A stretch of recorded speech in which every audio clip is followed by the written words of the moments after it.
महाभारत का युद्ध अपने अंतिम चरण में पहुंच चुका था। कुरुक्षेत्र की विशाल धरती रक्त से लाल हो गई थी। जहां कभी शंखों की गूंज और धर्म की वाणी सुनाई देती थी, वहां अब केवल घायल योद्धाओं की तरह टूटे हुए रथ, बिखरे हुए अस्त्र शस्त्र दिखाई दे रहे थे।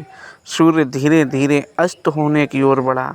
युद्ध का शोर शांत हो चुका था, लेकिन उस मौन में से भी एक गहरी पीड़ा समाई हुई थी। उसी रणभूमि में एक महान योद्धा अपने अंतिम क्षणों की प्रतीक्षा कर रहा था। वह था दानवीर कर्ण। उसका कवच और कुंडल बहुत पहले जा चुके थे। उसका रथ टूट चुका था, शरीर अनेक बाणों से घायल था, फिर भी उसके चेहरे पर न क्रोध था, न हार का दुख। उसकी आंखों में केवल एक गहरी शांति थी, मानो उसने जीवन का कोई बड़ा सत्य समझ लिया हो। कुछ दूरी पर अर्जुन खड़े थे। युद्ध समाप्त हो चुका था। उनके मन में विजय का गर्व नहीं था, बल्कि एक विचित्र मौन था।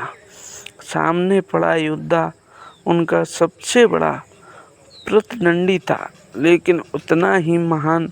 धुरंधर भी उसी भगवान श्री कृष्ण के साथ धीरे धीरे कर्ण के समीप पहुँचे। कर्ण ने कठिनाई से अपनी आंखें खोली। उन्होंने पहले भगवान विष्णु को, श्री कृष्ण को देखा, फिर अर्जुन की ओर दृष्टि उठाई। उनके होठों पर हल्की मुस्कान थी। मुस्कान उभर आई। धीरे धीरे उन्होंने कहा, अर्जुन, आज युद्ध समाप्त हो गया। तुम विजय हो गए और मैं पराजित हुआ। कुछ क्षण रुककर उन्होंने आगे कहा, क्या तुम जानते हो कि मैं क्यों हार गया? चारों ओर गहरा मौन छा गया। कर्ण ने गहरी सांस ली और कहा, मैंने जीवन भर पराक्रम किया, दान दिया, अपने मित्र का साथ निभाया, फिर भी आज मैं पराजित हूँ। उन्होंने आकाश की ओर देखा और शांत स्वर में कहा, विजय केवल शस्त्रों से नहीं मिलती। विजय तब मिलती है जब मनुष्य का मार्गदर्शन सत्य और धर्म पर रहते हैं। उन्होंने अर्जुन की ओर देखकर कहा, तुम्हारे साथ भगवान श्री कृष्ण थे। उन्होंने केवल तुम्हें युद्ध करना ही नहीं सिखाया, बल्कि हर कठिन क्षण में धर्म का मार्ग भी दिखाया। कुछ पल के बाद कर्ण बोले, जीवन में ऐसा मार्गदर्शन सबसे बड़ा सौभाग्य होता है, जो आवश्यकता पड़ने पर हमारी भूल भी बता सके। उसकी आवाज़ अब धीमी पड़ने लगी थी। उन्होंने कहा, जो व्यक्ति केवल हमारी तरह बात से सहमत हो जाए, वह हमेशा हमारा हितैषी नहीं होता। सच्चा हितैषी वह है जो समय आने पर हमें सही और गलत का अंतर समझाए। भगवान श्री कृष्ण शांत भाव से कर्ण की ओर देखते रहे। अर्जुन भी मौन थे। कर्ण के चेहरे पर एक अद्भुत शांति थी, मानो उसके मन का सारा बोझ उतर चुका हो।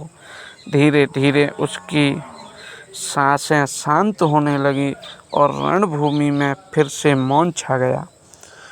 उसके जीवन की कथा आज भी हमें यह सोचने पर विवश करती है कि मनुष्य की सफलता केवल उसकी शक्ति, प्रतिभा या पराक्रम पर निर्भर नहीं करती।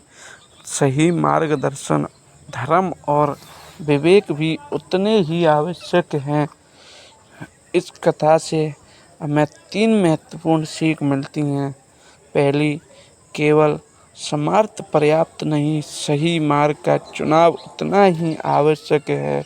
दूसरी, जीवन में ऐसे लोगों का साथ अमूल्य होता है जो हमारी गलती बताने का साहस रखते हैं। और तीसरी, धर्म, सत्य और विवेक का साथ अत्यंत मनुष्य को सही दिशा देता है।